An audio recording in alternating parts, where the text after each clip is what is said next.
butter. At pakuluan natin yung whole chicken.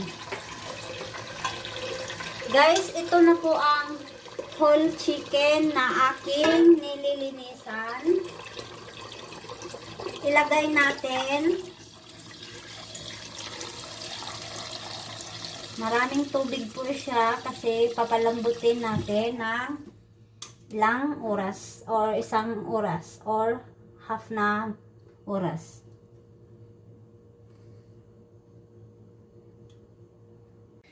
Ito na po ating pakuluan. Ayan, nakalagay na siya dyan.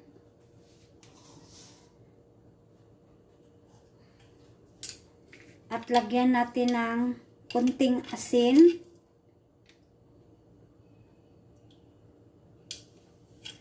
Papalambutin natin ng hindi masyadong malambot, guys. Kasi may ibang paraan pa niyan. At takpan na natin. At habang nagpapakulo tayo sa ating whole chicken, while our whole chicken is boiling to tender, let's peel off the garlic, guys, for the whole chicken. This is for the whole chicken, guys, for our fill of garlic.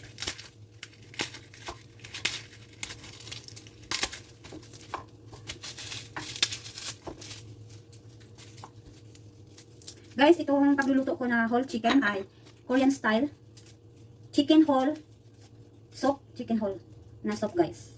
Napakasimple lang sila magawa ng chicken whole soup.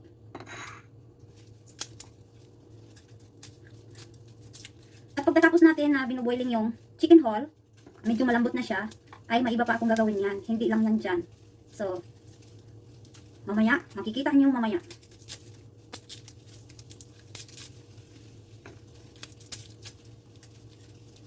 Hindi ito dudurugin. Buo lang siya. Itong garlic natin, hindi yan siya bibiyakin. Buo lang siya. Buo, gawin buo. Para may mga content na ako, upload ako ulit ng luto.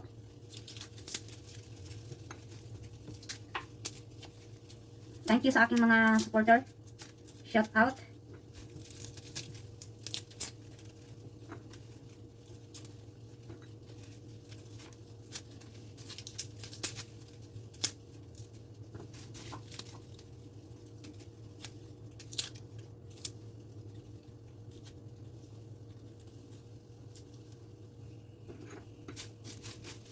Guys, tapos na, guys.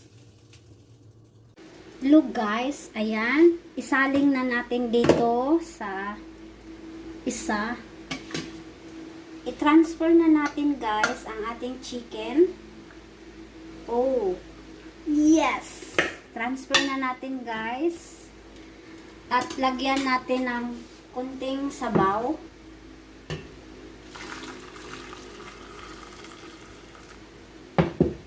At ilagay natin ang garlic.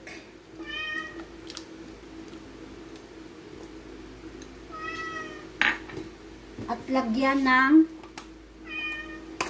black pepper.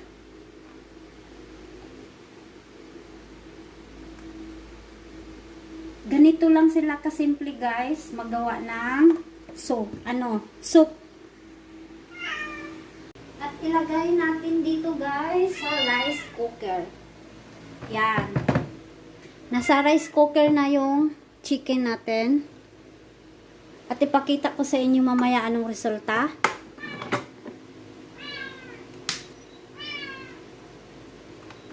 Ayan.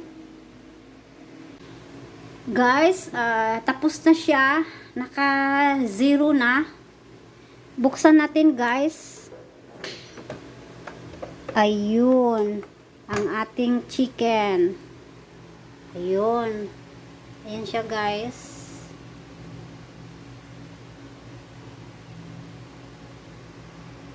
At hahaunin natin. Ilipat.